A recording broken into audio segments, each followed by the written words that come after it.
तो इस साल अगर आप जेई मेंस या फिर जे एडवांस का एग्जाम दे रहे हैं, आपने जेई के लिए अप्लाई किया है, तो ये वीडियो आपके लिए बहुत इंपॉर्टेंट है। क्योंकि देखिए बच्चों को ये डाउट होता है कि सर हम जेई का एग्जाम तो दे रहे हैं, हमारी रैंक वगैरह भी आ जाएगी, लेकिन अगर हमें आईआईटी में एडमिशन लेना है, एनआईटी में लेना है, तो उसके लिए जो काउंसलिंग होती है वो कौन सी काउंसलिंग होती है। और भी कई काउंसलिंग होती हैं जो बच्चे पूछते हैं कि सर जैसे जैक दिल्ली हो गया आपका, या स्टेट की काउंसलिंग हो गई, उनके बारे में हमें थोड़ी इन्फॉर्मेशन दे दीजिए। तो यही इस वीडियो में हम डिस्कस करेंगे कि आपकी जेई की रैंक पे जितनी भी बेस्ट काउंसलिंग होती है हर साल, जो काफ़ी पॉपुलर काउंसलिंग होती हैं, उनके बारे में हम बात करेंगे। एलिजिबिलिटी उनकी क्या होती है, कि आप कैसे उनमें पार्टिसिपेट कर सकते हैं, कैसे आपको अप्लाई करना है, और अगर आप उन्हें पार्टिसिपेट करना चाहते हो तो फीस कितनी लगती है। और एंड में आपको ये भी बताऊंगा, क्योंकि देखिए काउंसलिंग तो होती हैं, लेकिन कुछ कॉलेज भी होते हैं जो आपको जेई की बेसिस पे डायरेक्ट एडमिशन देते हैं। और जो कॉलेज होते हैं ये वाले बहुत अच्छे कॉलेज होते हैं, एनआईटी के लेवल के आपके कॉलेज होते हैं। ठीक है, तो इनके बारे में भी आपको बताऊंगा, बहुत सारे कॉलेजेस के नाम मैं एंड में आपसे डिस्कस करूंगा। ठीक है, तो वीडियो को हम शुरू करते हैं। यहाँ पे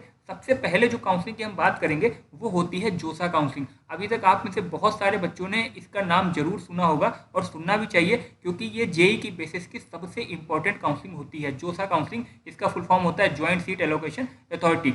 ये टर्म आप जरूर याद कर लीजिए, क्योंकि अगर आपको आईआईटी या फिर एनआईटी में एडमिशन लेना है तो ये वाली काउंसलिंग आपको करानी ही पड़ेगी। ठीक है, तो ये टर्म आप जरूर याद करिएगा। अब इसमें देखिए सबसे पहले एलिजिबिलिटी क्या होनी चाहिए। अब बहुत सारे बच्चे पूछते हैं कि सर हमने जेई का एग्जाम दे लिया, ठीक है, आपने जेई का यहाँ पे एग्जाम दिया हुआ है। अब कुछ बच्चों को डाउट होता है कि सर मान लीजिए अगर हमने कट ऑफ नहीं क्लियर किया एडवांस का, तो क्या हम काउंसलिंग करा सकते हैं, या हमारी रैंक ज़्यादा है तो क्या हम काउंसलिंग करा सकते हैं। बिल्कुल, आपकी 10 लाख भी रैंक आई हो तब भी आप ये जोसा वाली काउंसलिंग करा सकते हैं। इसकी सिर्फ इतनी एलिजिबिलिटी होती है कि जेई मेंस की आपकी रैंक आई हो। ठीक है, तो एलिजिबिलिटी आपको क्लियर हो गई है। अब ये काउंसलिंग होती कब है, तो देखिए जब आपका जेई मेंस का एग्जाम हो जाएगा उसके बाद आपका एडवांस का एग्जाम होगा, फिर जून में ये जो काउंसलिंग होती है ये जून में आपकी शुरू होती है। आप मान लीजिए कि ये 15 से 20 जून के आसपास आपकी जो जोसा वाली काउंसलिंग है वो स्टार्ट हो जाएगी। ठीक है, अब इसमें कॉलेज कौन कौन से पार्टिसिपेट करते हैं ये बहुत इंपॉर्टेंट है। तो कॉलेज इसमें, एक मिनट में यहाँ पे इंक चेंज कर देता हूँ तो आपको अच्छे से यहाँ पे दिखेगा। इंक का कलर हम यहाँ पे पहले चेंज कर लेते हैं। ठीक है, तो अब देखिए कॉलेज की अगर हम बात करें यहाँ पे, तो सबसे जो इम्पोर्टेंट कॉलेज है वो है यहाँ पे आईआईटी। ठीक है, आईआईटी में अगर आपको एडमिशन लेना है तो आपको ये जोसा वाली काउंसलिंग करानी पड़ेगी, और दूसरा कोई तरीका नहीं है आईआईटी में अंडर ग्रेजुएट जो आपके बीटेक वाले कोर्स होते हैं उसमें एडमिशन लेने के लिए। ठीक है, तो आईआईटी के लिए जोसा काउंसलिंग है। उसके बाद होता है आपका एनआईटी, ये भी आपने सुना होगा। एनआईटी में अगर आपको एडमिशन लेना है तो भी आपको जोसा वाली काउंसलिंग ही करानी पड़ेगी। ठीक है, तीसरा इसमें कॉलेज होते हैं ट्रिपल आईटी। ट्रिपल आईटी के यहाँ पे कॉलेज होते हैं। अब ये ट्रिपल आईटी क्या होता है, ट्रिपल आईटी मतलब Indian institute of information technology. Information technology का मतलब जैसे मान लीजिए एनआईटी है, आईटी है, तो इसमें क्या होता है कि आपको सिविल ब्रांच मिलेगी, यहाँ पे आपको मेटलर्जी ब्रांच मिलेगी, यहाँ पे आपको प्रोडक्शन वाली ब्रांच मिलेगी, मैकेनिकल मिलेगी। ठीक है, लेकिन जो ट्रिपल आईटीज होती हैं इनमें आपको केवल इंफॉर्मेशन टेक्नोलॉजी के बारे में ही पढ़ाया जाता है, उसी से रिलेटेड यहाँ पे ब्रांच आपको मिलेंगी। जैसे यहाँ पे आपको कंप्यूटर साइंस मिलेगी, ठीक है, कंप्यूटर साइंस मिलेगी, आईटी मिलेगी, यहाँ पे आपको ईसी मिलेगी, इलेक्ट्रॉनिक्स एंड कम्युनिकेशन, इलेक्ट्रिकल मिलेगी। ट्रिपल आईटीज में आपको सिविल नहीं मिलेगा, प्रोडक्शन नहीं मिलेगा, ठीक है, मेटलर्जी, इस तरीके की ब्रांच यहाँ पे आपको नहीं मिलती है। ठीक है, तो ये डिफरेंस होता है ट्रिपल आईटी, एनआईटी और आईआईटी में। ठीक है, लास्ट में इसमें कैटेगरी होती है जीएफटीआई। ठीक है, क्या होती है जीएफटीआई। अब जीएफटीआई क्या होता है ये देखिए, मैं आपको अच्छे से यहाँ पे समझा देता हूँ। जीएफटीआई का मतलब होता है government funded technical institute, GFTI. ठीक है, अब इसमें क्या होता है, इसमें भी बहुत सारे कॉलेजेस आते हैं जो कि जोसा की काउंसलिंग में पार्टिसिपेट करते हैं, लेकिन इसमें कुछ ही कॉलेज होते हैं। जैसे आप मान लीजिए 5 से 6 कॉलेज होते हैं जो केवल अच्छे होते हैं। टोटल 30 के आसपास कॉलेज यहाँ पे पार्टिसिपेट करते हैं, लेकिन उनमें से 5 से 6 ही कॉलेज होते हैं जो अच्छे होते हैं। और जो भी अभी हमने पहले कैटेगरी देखी थी आईआईटी, एनआईटी, ट्रिपल आईटी, उसमें से जो जीएफटीआई होती हैं वो काफ़ी लो कॉलेजेस में यहाँ पे आते हैं। ठीक है, अगर आपको जीएफटीआई चाहिए तो कुछ 5-6 कॉलेज होते हैं, उसी में आप एडमिशन रिकमेंडेड रहता है कि लीजिए। बाकी जैसे मैं आपको कुछ एग्जांपल दे दूं, यहाँ पे एक कॉलेज होता है पेक चंडीगढ़। ठीक है, ये बहुत अच्छा कॉलेज होता है आपका। बीआईटी मिश्रा करके कॉलेज होता है, वो भी बहुत अच्छा होता है यहाँ पे। ठीक है, तो इस तरीके के जो कॉलेज होते हैं वो अच्छे होते हैं, बाकी के कॉलेज ज़्यादा रिप्यूटेड नहीं माने जाते हैं। तो ये 4 तरीके की यहाँ पे कैटेगरी होती हैं कॉलेजेस की जो कि जोसा काउंसलिंग में पार्टिसिपेट करती हैं। ठीक है, अब यहाँ पे हम राउंड देख लेते हैं। तो यहाँ पे देखिए राउंड यहाँ पे आपके 6 होते हैं। 6 राउंड में काउंसलिंग यहाँ पे आपकी होती है। राउंड देखिए, ये जो मैं आपको राउंड बता रहा हूँ ये जरूरी नहीं है कि 6 ही हों, कभी पहले जोसा में 7 राउंड होते थे, लास्ट ईयर यहाँ पे 6 राउंड हुए। तो ये राउंड आपके चेंज हो सकते हैं, लेकिन लास्ट ईयर के हिसाब से अगर मैं आपको बताऊँ तो 6 राउंड में ये काउंसलिंग आपकी होती है। ठीक है, फीस की मैं आपको बात बता देता हूँ कि अगर आपको जोसा काउंसलिंग करानी है तो फीस आपको कितनी देनी पड़ेगी। सबसे पहले देखिए यहाँ पे, अगर मान लीजिए आप यहाँ पे रजिस्टर कर रहे हो खाली, ठीक है, आप खाली जोसा में रजिस्ट्रेशन कर रहे हैं, तो आपको कोई भी फीस नहीं देनी पड़ेगी। रजिस्ट्रेशन के टाइम पे आपको कोई भी फीस नहीं देनी पड़ेगी। तो फिर फीस लगेगी कब? जैसे मान लीजिए कि आपने जोसा काउंसलिंग पार्टिसिपेट किया, ठीक है, और आपको राउंड 1 होता है, आपका राउंड 1 होता है। अब इसमें आपको कोई सीट मिल जाती है, अलॉटमेंट आपको हो जाता है। तब अगर वो सीट लेके आप आगे काउंसलिंग पार्टिसिपेट करना चाहते हैं और कुछ प्रोसेस वगैरह आप कराओगे, अपने डॉक्यूमेंट वगैरह वेरीफाई कराओगे, ऑनलाइन रिपोर्टिंग होती है। अभी देखिए मैं आपको इन काउंसलिंग की बहुत सारी डिटेल नहीं बताऊंगा, जोसा का बहुत लंबा प्रोसेस होता है, लेकिन अभी मैं सिर्फ आपको ओवरव्यू दूंगा, ठीक है, क्योंकि हमें यहाँ पे जो काउंसलिंग है बेस्ट वो डिस्कस करनी है, डिटेल में काउंसलिंग को नहीं जानना है, ठीक है। तो सीट जब आपको मिलती है तो ऑनलाइन रिपोर्टिंग होती है। तो अगर आप काउंसलिंग में आगे पार्टिसिपेट करना चाहते हो इस सीट के साथ, तब आपको रजिस्ट्रेशन की मतलब जोसा को एक फीस देनी पड़ेगी, वो होती है 4,000 रुपये, ठीक है। 4,000 रुपये आपको देनी पड़ेगी अगर आपको सीट अलॉटमेंट होता है और आप उस सीट के साथ आगे काउंसलिंग पार्टिसिपेट करना चाहते हो। अगर कोई भी सीट नहीं मिलती है आपको 6 राउंड में, तो फिर कोई भी फीस आपसे नहीं लगेगी, ना ही रजिस्ट्रेशन के टाइम पे आपको कोई भी फीस देनी पड़ेगी, ठीक है। अब हम बात करते हैं एप्लीकेशन। अगर आपको अप्लाई करना है जोसा काउंसलिंग के लिए, तो आप अप्लाई कैसे करोगे, कौन सी वेबसाइट में अप्लाई करोगे, कैसे अप्लाई करोगे, वो भी मैं आपको वेबसाइट पर जाके बता देता हूँ। तो ये देखिए, ये आपकी ऑफिशियल जोसा काउंसलिंग की वेबसाइट है। ये वेबसाइट आप जरूर से याद कर लीजिए, क्योंकि इस साल आपको इस वेबसाइट पे बार बार आना पड़ेगा अपनी काउंसलिंग करवाने के लिए। अब वेबसाइट का देखिए लिंक भी आप यहाँ पे याद कर लीजिए, josa.nic.in। ये देखिए यहाँ पे लिखा हुआ है josa.nic.in। इसी वेबसाइट पे आके आपको अपनी पूरी जोसा की काउंसलिंग करानी है। यहीं से अभी देखिए कुछ भी लास्ट ईयर का यहाँ पे सारा नोटिफिकेशन है, अभी इस साल का कुछ भी यहाँ पे अपडेट नहीं हुआ है, ठीक है। लेकिन जब इस साल का अपडेट होगा तो वहाँ पे आपको लिंक मिलेगा कि आप यहाँ से रजिस्टर कर सकते हैं काउंसलिंग के लिए, अगर आपको कराना है। रजिस्ट्रेशन में सिंपली आपको कुछ नहीं करना होता है, अपने जेईई मेंस का एप्लीकेशन नंबर और जो पासवर्ड आपने बनाया हो वो आप इंटर करोगे, फिर वो सारी डिटेल्स आपकी जो जेईई मेंस की थी वो ले लेगा और सिंपली फिर आप वहाँ पे रजिस्टर कर पाओगे। उसके बाद का भी प्रोसेस होता है, लेकिन रजिस्ट्रेशन में सिर्फ आपको अपनी जो जेईई मेंस की डिटेल वो ही इंटर करनी है। तो ये हमने पूरा देख लिया जोसा काउंसलिंग रिलेटेड। अब हम नेक्स्ट काउंसलिंग की यहाँ पे बात करते हैं। तो अब देखिए, अब हम यहाँ पे सीसैप काउंसलिंग की बात करेंगे। ये भी नाम शायद अभी तक आपने सुन लिया हो। सीसैप का फुल फॉर्म होता है सेंट्रल सीट एलोकेशन बोर्ड, ठीक है। अब यहाँ पे देखिए, सबसे पहले हम एक चीज डिस्कस कर लेते हैं, वो ये है कि ये जो सीसैप की आपकी काउंसलिंग होती है, ये जोसा से इसका रिलेशन होता है। क्या रिलेशन होता है? सबसे पहले देखिए, इसको आप अच्छे समझिए। जैसे ये आपकी जोसा की काउंसलिंग है, ठीक है, ये जोसा की काउंसलिंग है। अब इसमें जोसा की काउंसलिंग में टोटल 100 सीट थी, ठीक है, टोटल यहाँ पे 100 सीट थी। लेकिन जब काउंसलिंग खत्म होती है, जब आपके 6 राउंड पूरे हो जाते हैं, तब यहाँ पे केवल 80 सीटें ही फिल हो पाती हैं, ठीक है, 80 सीटें ही फिल हो पाती, लेकिन 100 सीटें थी हमारे पास। तो क्या होता है कि जो 20 सीटें हैं वो आपकी ये खाली रह जाएंगी। तो ये जो 20 सीटें हैं, इन्हीं 20 सीटों के लिए सीएसएबी की आपकी काउंसलिंग यहाँ होती है, ठीक है। तो इसको मैं अगर आपको फिर से समझाऊं, तो जोसा काउंसलिंग में जो भी सीटें खाली बच जाती हैं, उन खाली सीटों के लिए ही सीएसएबी वाली काउंसलिंग होती है, ठीक है। तो ये चीज़ आप यहाँ पे ध्यान रखिएगा, जोसा का और सीसैप का यहाँ पे इंटरकनेक्शन होता है। अब इसमें फीस का भी थोड़ा रहता है, वो भी मैं आगे आपको बताऊंगा, जो कि काफ़ी इंपॉर्टेंट है और बच्चों को उसमें काफ़ी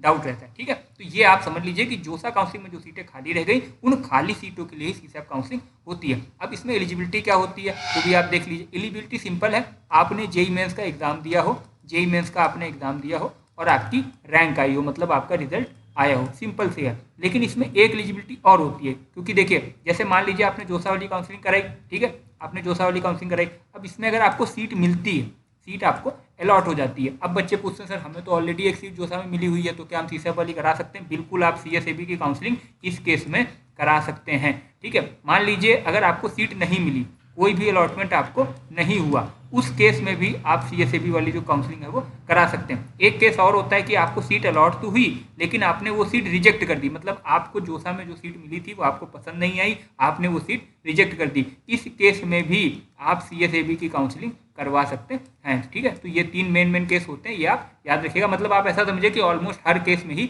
आप सीएसएबी वाली काउंसलिंग करवा सकते हैं, ठीक है। तो एलिजिबिलिटी हमने देख ली। अब ये होती कब है? तो जैसा अभी हमने डिस्कस किया कि जोसा काउंसलिंग जब खत्म हो जाएगी, जब उसमें सीट बचेंगी, तभी आपकी सीसैप की काउंसलिंग होती है। तो जैसे अभी हमने देखा था, जोसा आपकी जून में होती है, सीएसएबी की जो आपकी काउंसलिंग होती है वो अगस्त में होती है। जून जुलाई आपकी जोसा चलेगी, फिर अगस्त में आपकी सीएसएबी की काउंसलिंग शुरू हो जाती है, ठीक है।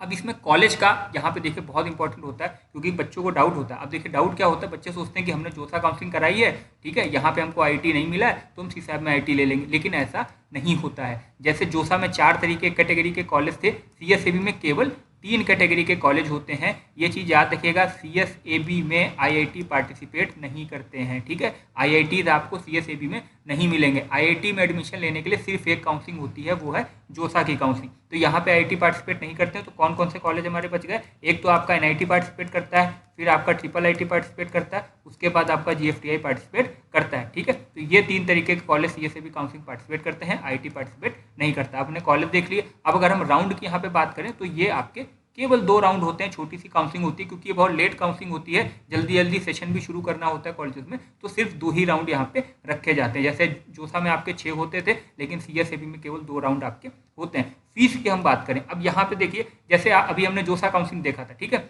जोसा काउंसलिंग में क्या था कि जब आप रजिस्टर करोगे तो आपको कोई भी फीस नहीं देनी पड़ेगी, लेकिन CSAB में बिना फीस दिए आप काउंसलिंग नहीं करा सकते और इसकी फीस भी बहुत ज़्यादा होती है, करीबन 40,000 के आसपास। अगर आप जनरल, EWS और OBC कैटेगरी के स्टूडेंट हो तो करीबन 40,000 के आसपास आपको फीस देनी होती है। अगर आप SC, ST और PWD कैंडिडेट हैं तो 20,000 के आसपास फीस आपको देनी होती है, ठीक है।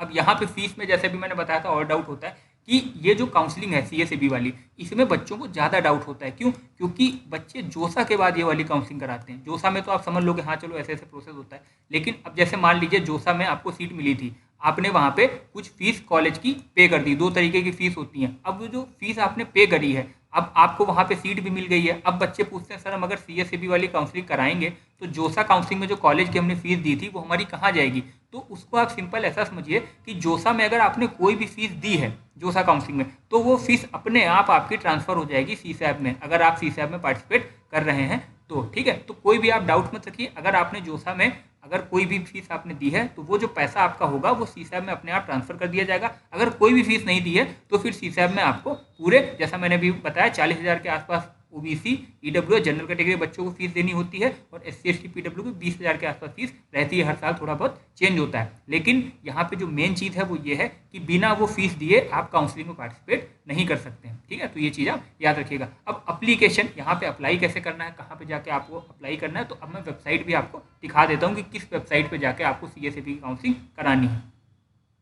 तो ये देखिए, ये आपकी CSAB की ऑफिशियल वेबसाइट है। अब यहाँ पे होता क्या है, जैसे बच्चे CSAB सर्च करते हैं, ठीक है, तो हर साल बच्चे गलती क्या करते हैं, जैसे मैं आपको देखिए होम पे ले जाऊँ तो CSAB की जो ऑफिशियल वेबसाइट है वो यही है, देखिए csab.nic.in। अब यहाँ पे 3 तरीके की काउंसलिंग होती है। CSAB न्यूट होता है, CSAB सुपर न्यूमरी होता है और CSAB स्पेशल होता है। हमने जो काउंसलिंग डिस्कस करी है वो आपका CSAB स्पेशल काउंसलिंग होता है। तो अगर आप csab.nic.in मतलब ऑफिशियल वेबसाइट पे आओगे, उसके बाद आपको ये CSAB स्पेशल वाले पे क्लिक करना है, ठीक है। ये वाली काउंसलिंग आपको करानी है। अभी जो हमने काउंसलिंग डिस्कस करी वो आपकी यही वाली काउंसलिंग है। तो ये वेबसाइट भी आप याद कर लीजिए, csab.nic.in CSAB स्पेशल, ठीक है। इसी वेबसाइट पे आपको बार बार आना पड़ेगा अपने रजिस्ट्रेशन करने के लिए, कॉलेज ऐड करने के लिए, फीस सबमिट करना है, जो भी आपको डॉक्यूमेंट वगैरह अपने सबमिट करना है, वो सारा CSAB काउंसलिंग इसी वेबसाइट से आपका होगा, ठीक है। तो इस वेबसाइट को आप यहाँ पे अच्छे से देख लीजिए। देखिए पूरी वेबसाइट में आपको यहाँ पे दिखा दे रहा हूँ। अभी यहाँ पे जो भी देखिए डेटा है वो लास्ट ईयर का है। इस साल का डेटा जब आपका अगस्त या फिर जुलाई आपका होगा तो यहाँ पे इस तरीके से अपडेट आपको आ जाएंगे रजिस्ट्रेशन का। देखिए जैसे कैंडिडेट एक्टिविटी है, ठीक है, ये सारी चीज़ें यहाँ पे आपको इस साल की दिखने लगेंगी जैसे जैसे टाइम आगे बढ़ेगा। तो ये हमने यहाँ पे CSAB का एक ओवरव्यू देख लिया है। अब हम नेक्स्ट काउंसलिंग की यहाँ पे बात करते हैं। तो अब देखिए जो तीसरी सबसे पॉपुलर काउंसलिंग है उसके बारे में हम बात करेंगे, और ये वाला पार्ट आप बिल्कुल भी स्किप मत करिएगा, क्योंकि देखिए अगर आपने जेई का एग्जाम दिया है तो इससे पहले जो हमने काउंसलिंग डिस्कस करी है जोसा और CSAB, उनके बारे में आप कहीं ना कहीं से सुन लोगे, लेकिन ये जो काउंसलिंग होती है इसके बारे में बच्चों को पता नहीं रहता है और ये बहुत अच्छी काउंसलिंग होती है। आप मानिए कि इसमें जो कॉलेज पार्टिसिपेट करते हैं वो NIT के लेवल के ही होते हैं, ठीक है। तो इसका मैं आपको ओवरव्यू देता हूँ और ये काउंसलिंग इतनी पॉपुलर क्यों है बच्चों के बीच में वो भी मैं आपको बताऊंगा, ठीक है। तो सबसे पहले एलिजिबिलिटी की यहाँ पे बात कर लेते हैं। एलिजिबिलिटी में सिंपल है कि आपने जेई मेंस का एग्जाम दिया हो, ठीक है, और आपकी रैंक आई हो, मतलब अगर आपका रैंक कार्ड आया है तो सिंपली आप इसमें पार्टिसिपेट कर सकते हैं। कब होती है काउंसलिंग, टाइमिंग क्या है, तो ये आपकी जून के मंथ में जो काउंसलिंग है वो शुरू हो जाती है। रजिस्ट्रेशन इसका जून से शुरू हो जाता है। कॉलेज की अगर हम बात करें, अब ये काफ़ी इंपॉर्टेंट है क्योंकि देखिए इसमें ज़्यादा कॉलेज पार्टिसिपेट नहीं करते हैं, सिर्फ इसमें 5 कॉलेज होते हैं, ठीक है। तो एक एक करके मैं उनका नाम बताता हूँ। सबसे पहला जो आपका कॉलेज है वो DTU है, दूसरा है NSUT, ठीक है, तीसरा है IIIT दिल्ली।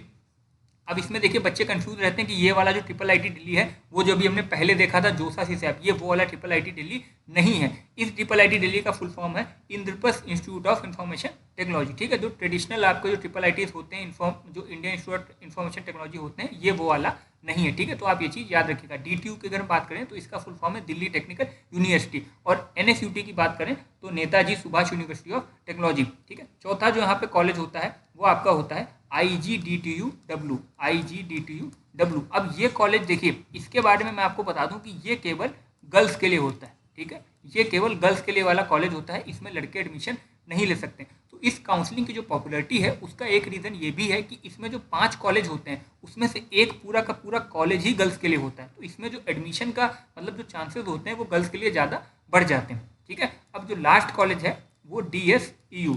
अब इस कॉलेज को आप इग्नोर कर दीजिए क्योंकि ये कॉलेज अच्छा नहीं होता है। अगर आप जैक दिल्ली करा रहे हैं तो आप इन्हीं 4 कॉलेज पे फोकस करिए, ठीक है। ये वाले जो कॉलेज हैं वो बिल्कुल अभी नए ऐड हुए हैं और ये ज़्यादा अच्छे मतलब इनके जो प्लेसमेंट वगैरह है बहुत ज़्यादा अच्छा नहीं होता, ठीक है। तो अभी हमने यहाँ पे कॉलेज देख लिए, अब हम राउंड देख लेते हैं कितने राउंड में काउंसलिंग होती है। तो लास्ट ईयर की बात करें तो 5 राउंड में ये काउंसलिंग हुई थी। इसके बाद यहाँ पे एक स्पॉट राउंड हुआ था। अब स्पॉट राउंड क्या होता है वो आप समझ लीजिए, यहाँ पे जल्दी से मैं आपको बता देता हूँ। देखिए, जैसे भी हमने बात करी कि जोसा में जो सीटें मतलब जोसा में जैसे मान लीजिए 100 सीटें थी तो 80 सीटें फिल हुई, 20 सीटें बची, उनके लिए सीसेप काउंसलिंग होती है। वैसा ही यहाँ पे भी होता है। मान लीजिए कि जैक दिल्ली की काउंसलिंग आपकी होती है, ठीक है। जैक दिल्ली आपकी काउंसलिंग हुई, अब इसमें आपकी 100 सीटें थी। 100 सीटें में 80 सीटें वहाँ यहाँ पे भर गई और 20 सीटें बच गई। अब इन 20 सीटों के लिए स्पॉट राउंड होगा, ठीक है। 20 सीटों के लिए स्पॉट राउंड होगा, लेकिन ये जो स्पॉट राउंड है ये आपका CSAB काउंसलिंग से अलग है। क्यों? क्योंकि CSAB की जो काउंसलिंग थी वो आप पूरी काउंसलिंग वहाँ कराते थे, रजिस्ट्रेशन करते थे, फीस सबमिट करते थे, कॉलेजेस को ऐड करते थे। लेकिन स्पॉट राउंड में ऐसा नहीं होता। इसको आप बहुत मतलब ध्यान से सुनिएगा, स्पॉट राउंड और काउंसलिंग अलग होती है। स्पॉट राउंड में आपको एडमिशन मिलता कैसे ये आप देख लीजिए। सबसे पहले स्पॉट राउंड आसान चीज़ होती है, इसको आप एक तरीके के लॉटरी की तरह मानिए। जैसे मान लीजिए स्पॉट राउंड में 2 बच्चे हैं, एक बच्चे की रैंक 100 है, ठीक है, एक बच्चे की रैंक 99 है। अब स्पॉट राउंड में होगा क्या कि जो काउंसलिंग बॉडी है ये आपको एक लोकेशन देगी। जैसे इसने मान लिया कि आपको DTU में आना है, DTU कॉलेज में आपको आना है फीस लेके, ठीक है, फीस लेके कुछ आपको एक्स अमाउंट लेके DTU में आना है। अब जो बच्चा फीस लेके DTU में जल्दी पहुंच जाएगा उस बच्चे को यहाँ पे सीट मिल जाती है। ये चीज़ होती है स्पॉट राउंड में, ये आपका डिफरेंस होता है। जो CSAB की काउंसलिंग थी उसमें जो आपको सीट मिलेगी वो आपकी रैंक के हिसाब से मिलेगी, लेकिन इसमें जो बच्चा पहुंच जाता है पहले, जो पहले वहां जाकर अप्लाई कर देता है उसको सीट मिल जाती है, भले उसकी रैंक ज़्यादा हो। जो जैसे हमें देखिए अभी मैंने आपको एग्जांपल दिया, जैसे मान लीजिए एक बच्चे की 100 रैंक है, ये A है बच्चा, ये बच्चा 99, ये B बच्चा है, ठीक है। अब क्या हुआ कि ए बच्चे की रैंक 1 ज़्यादा है, इसकी 100 रैंक है, इसकी 90, लेकिन ए वाला बच्चा अगर DTU में जो भी टाइम दिया जाएगा, मान लीजिए आपको 2 बजे बुलाया गया दोपहर में, आप अगर यहाँ पे 2 बजे फीस लेके पहुँच गए तो अगर कोई सीट खाली है DTU में तो आपको अलॉट कर दी जाएगी। 99 वाला बच्चा अगर आपके बाद पहुँचेगा तो उसको सीट अलॉट नहीं होगी। तो ये एक तरीके का लॉटरी सिस्टम की तरह होता है। आप फीस उठाइए, अपनी जो भी फीस वहाँ पे पूरी डिटेल आती है स्पॉट राउंड की, कहाँ पे जाना है, कब जाना है, कितनी फीस लेके जाना है, वो आप अपनी फीस लीजिए। वहाँ पे DD के थ्रू आपकी फीस सबमिट होती है और वो फीस लेके आप लोकेशन पे पहुँचिए। अगर आप जल्दी पहुँच जाते हो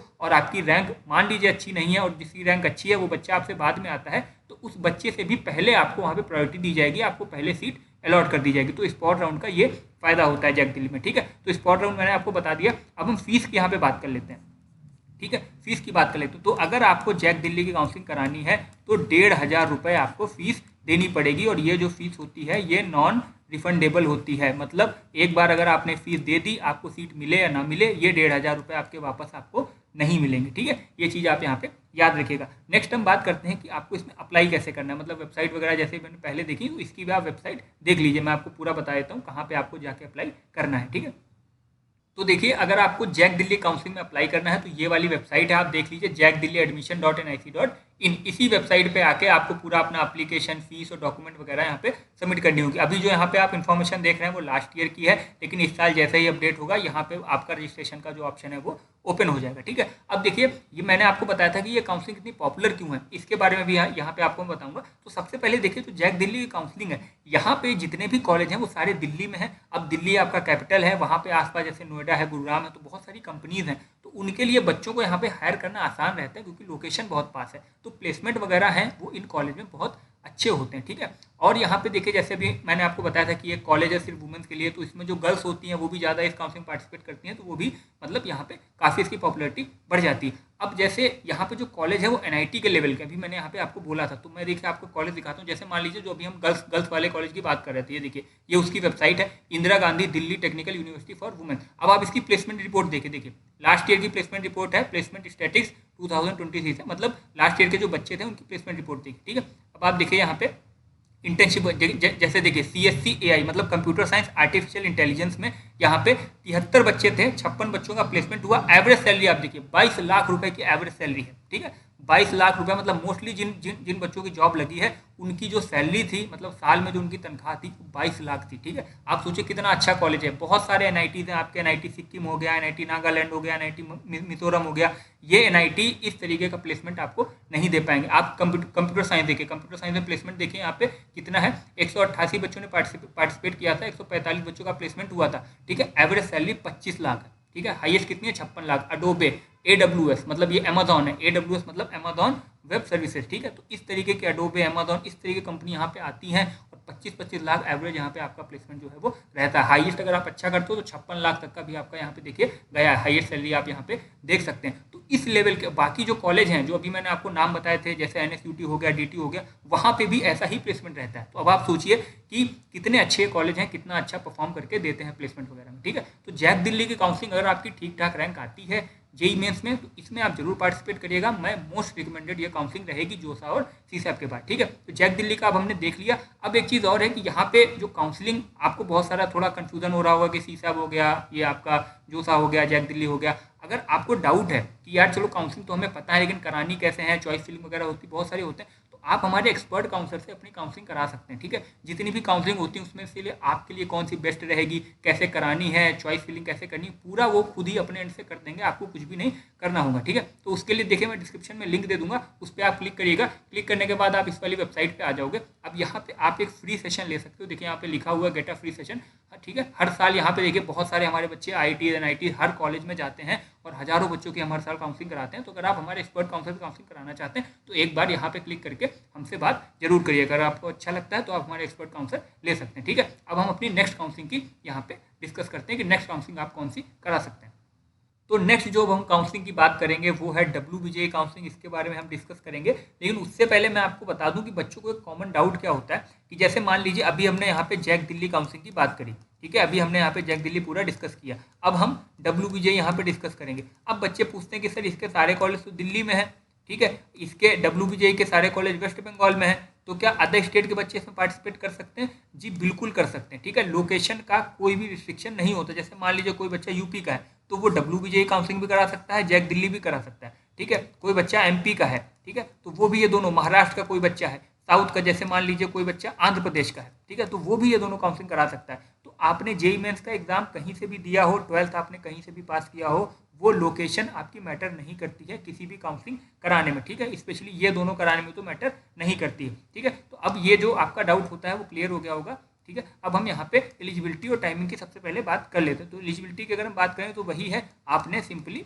जेईई मेंस का एग्जाम दिया हो। अभी हम सिर्फ जेईई मेंस वाली काउंसलिंग डिस्कस कर रहे हैं, तो वही आपकी एलिजिबिलिटी यहाँ पे रहेगी। जेईई मेंस में आपकी रैंक आई हो। अब यहाँ पे ये होता है WBJ काउंसलिंग में कि ये खुद का अपना एक एग्जाम लेते हैं, ठीक है। WBJ का खुद का अपना एग्जाम होता है। तो कुछ बच्चे सिर्फ वो एग्जाम दे के भी काउंसलिंग कराते हैं, जेईई मेंस का एग्जाम नहीं देते हैं। लेकिन अगर आपने WBJ एग्जाम नहीं दिया है, सिर्फ जेईई मेंस दिया है, तो भी आप ये काउंसलिंग करा सकते हैं, आप इस काउंसलिंग के लिए एलिजिबल रहोगे। टाइमिंग की अगर हम बात करें तो ये वाली जो आपकी काउंसलिंग है वो जुलाई के मंथ में यहाँ पर रजिस्ट्रेशन आपका शुरू हो जाता है, ठीक है। कॉलेज की अगर हम बात करें तो इसमें मोस्ट पॉपुलर जो कॉलेज है वो है आपका जादवपुर यूनिवर्सिटी, ठीक है।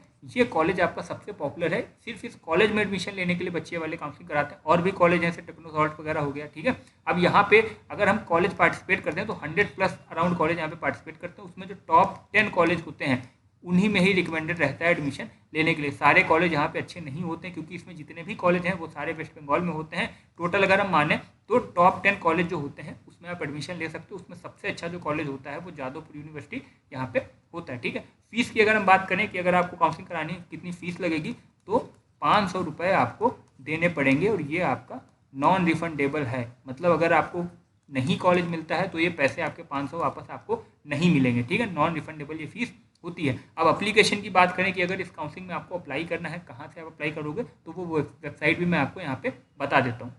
तो ये देखिए ये वेबसाइट है। अगर आपको WBJ की काउंसलिंग करानी है तो इसी वेबसाइट पे आके पूरा आपका काउंसलिंग के लिए रजिस्ट्रेशन वगैरह और जो भी आपका प्रोसेस होता है, जैसे फीस हो गया, डॉक्यूमेंट हो गया, यहीं से आप सारा प्रोसेस अपना कराओगे। ठीक है, तो वेबसाइट आप नोट कर लीजिए। देखिए WBJEB.in यही ऑफिशियल वेबसाइट है WBJ की काउंसलिंग की। अब हम नेक्स्ट देखते हैं कि कुछ स्टेट होती हैं, उन स्टेट की काउंसलिंग होती है, उनके मैं आपको सिर्फ नाम बता देता हूँ। ठीक है, बाकी हम डिटेल में बात नहीं करेंगे क्योंकि फिर वीडियो बहुत लंबा हो जाएगा। उसके बाद कुछ कॉलेज हैं जो कि डायरेक्ट एडमिशन देते हैं जेई की रैंक पे, वो भी मैं आपको उनका भी नाम जल्दी से बताता हूँ। तो सबसे पहले हम स्टेट की काउंसलिंग की यहाँ पे बात कर लेते हैं। तो स्टेट काउंसलिंग में सबसे पहले अगर हम बात करें तो UPTU का नाम आता है। ठीक है, UPTU, अब इसका नाम बदल गया है, इसका नाम हो गया UP टैक। ठीक है, ये उत्तर प्रदेश की स्टेट काउंसलिंग होती है और ये काफ़ी पॉपुलर काउंसलिंग मानी जाती है। दूसरी हम बात करें तो होती है MHCET। MHCET ये महाराष्ट्र की काउंसलिंग होती है। ऐसे अगर आप राजस्थान की बात करें तो रीप की काउंसलिंग होती है वहाँ पे। ठीक है, इसी तरीके से हर स्टेट की अपनी एक काउंसलिंग होती है। मध्य प्रदेश की बात करें तो MPDT करके काउंसलिंग होती है वहाँ पे। ठीक है, ये मध्य प्रदेश की काउंसलिंग होती है। ये सारी काउंसलिंग जेई मेंस के रैंक पे आपको इंजीनियरिंग कॉलेज में एडमिशन देते हैं। और हर काउंसलिंग में कुछ कॉलेज होते हैं जो कि बहुत अच्छे होते हैं। ठीक है, हर काउंसलिंग से आप समझ लीजिए 5 कॉलेज होते हैं टॉप के, जो कुछ NITs जो एवरेज NITs हैं उनके बराबर के ही होते हैं। तो अगर आप यूपी से हैं या महाराष्ट्र से हैं या फिर अपने स्टेट से हैं तो आप अपने स्टेट की काउंसलिंग भी एक बार करा सकते हैं। ठीक है, वो भी आप कंसीडर एक ऑप्शन वहाँ पे आप लेके चल सकते हैं कि यार हम बाकी काउंसलिंग करा रहे हैं, अपनी स्टेट की भी आप काउंसलिंग करा सकते हो, उसमें भी कुछ कॉलेज होते हैं वो आपको मिल सकते हैं। अब देखिए स्टेट काउंसलिंग से फ़ायदा ये होता है कि यहाँ पे आपका होम स्टेट कोटा होता है। ठीक है, होम स्टेट आपका कोटा होता है। जैसे हमने जैक दिल्ली की बात करी, ठीक है, तो जैक दिल्ली में 80% जो सीटें होती हैं वो दिल्ली के बच्चों के लिए होती हैं। ठीक है, बाकी जो 20% सीटें होती हैं वो अदर स्टेट के बच्चों के लिए होती हैं। तो स्टेट से ये फ़ायदा होता है, इसीलिए मैं आपको स्टेट काउंसलिंग यहाँ पे नाम बता रहा हूँ कि स्टेट काउंसलिंग में आपका होम स्टेट का कोटा लग जाएगा और आपको एक एडवांटेज मिलेगा वहाँ पे। ठीक है, तो एक बार आप अपनी स्टेट की काउंसलिंग भी कंसीडर कर सकते हो। तो मैंने स्टेट की जो मोस्टली जो पॉपुलर काउंसलिंग है वो सारी आपको बता दी है। अब कुछ कॉलेज मैं आपको बताता हूँ जो कि काफ़ी पॉपुलर होते हैं और उनमें आप डायरेक्ट एडमिशन ले सकते हो, आपको कोई काउंसलिंग वगैरह नहीं करानी होती। ठीक है, तो वीडियो काफ़ी लंबा हो जाएगा तो मैं आपको 2-3 कॉलेज के नाम बता देता हूँ। सबसे पहला नाम आता है LMNIT। ठीक है, जयपुर, ये बहुत पॉपुलर कॉलेज है। ठीक है, अभी मैं वेबसाइट भी आपको इनकी दिखाऊंगा। दूसरा आता है HBTU कानपुर। ठीक है, ये भी बहुत अच्छा आता है। तीसरा है MMM गोरखपुर। ठीक है, गोरखपुर ये भी बहुत अच्छा कॉलेज है। ठीक है, अब इनमें क्या है कि आपने जेई का एग्जाम दिया है, अगर आपकी ठीक ठाक रैंक है तो यहाँ पे आप डायरेक्ट एडमिशन ले सकते हैं, आपको किसी काउंसलिंग कराने की कोई भी ज़रूरत नहीं पड़ेगी। ठीक है, अब इन तीनों कॉलेज में आप एडमिशन कैसे लोगे, तो आपको वेबसाइट पे जाना है, वहाँ पे डायरेक्ट वहाँ पे जाके आपको अप्लाई करना है। अब मैं इन तीनों की आपको वेबसाइट दिखा देता हूँ। ठीक है, तो ये देखिए सबसे पहले जो कॉलेज की हमने बात करी थी LMNIT जयपुर की, ये उसकी वेबसाइट है। जब यहाँ पे एडमिशन शुरू होंगे तब आप यहाँ पे डायरेक्ट आके अप्लाई कर सकते हो, नोटिफिकेशन आएगा कि आप यहाँ से अप्लाई कर सकते हैं अगर आपको एडमिशन लेना है तो। अब ये कितना अच्छा कॉलेज है उसको मैं आपको प्लेसमेंट रिपोर्ट से समझाता हूँ। ये देखिए इसकी प्लेसमेंट की रिपोर्ट है। ये देखिए 2025 के प्लेसमेंट पूरे नहीं हुए हैं, आप 2024 का देखिए।